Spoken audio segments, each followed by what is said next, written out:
So before we begin fitting, let's take a look at the horse. This is Wiz, a 4-year-old Hanoverian, and we're looking at her not for suitability for any sort of riding or a perfect conformational type, but we're looking at her for saddle fitting challenges. Now let's walk up to her and take a closer look.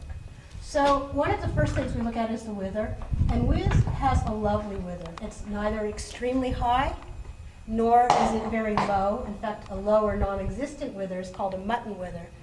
What the wither does in saddle fitting terms is it gives us a really nice natural anchor for the saddle. A horse with a very high wither poses a set of challenges. A horse with a mutton wither poses another set. Looking at Wiz's top line, she has a very level top line with a slow and gradual rise to the croup. Most horses have a flat spot.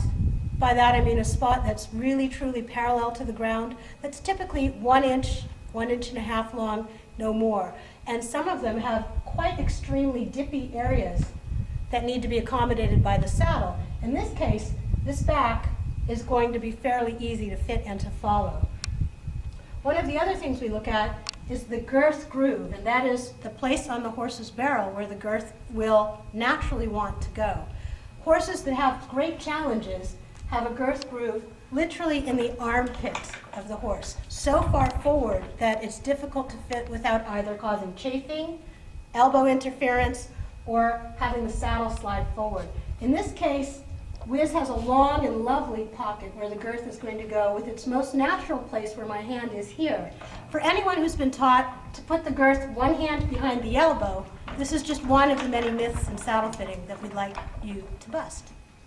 Let's take a closer look for a minute at the angle and contour of Wiz's back. Her top line that we just looked at is fairly benign, but what makes Wiz difficult to fit is the spring of her ribs, and I'm talking about the angle from spine to rib cage. If you watch my hand, she has a normal area here in the wither shoulder, and as I move my hand back, can you see my hand twisting and flattening until by mid-back, it's nearly parallel with the ground.